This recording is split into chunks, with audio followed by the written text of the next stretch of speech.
আমাদের শৈশব ছিল খুব সাধারণ এক পৃথিবী। তার ভেতরেই লুকিয়েছিল গভীর স্বস্তির আলো।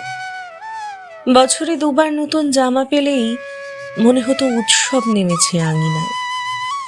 চাওয়ার তালিকা ছোট ছিল, তাই আনন্দগুলোও ছিল নিখাদ। বিকেলের মাঠে দৌড়াতে দৌড়াতে সন্ধ্যা নেমে আসত।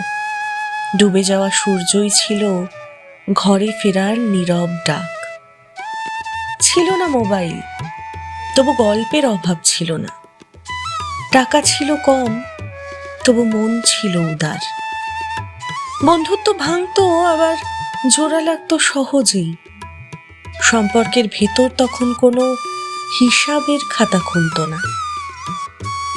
এখন আমাদের কাছে অনেক কিছুই আছে, কিন্তু সেই নির্ভার হাসিটা আর খুঁজে পাই না।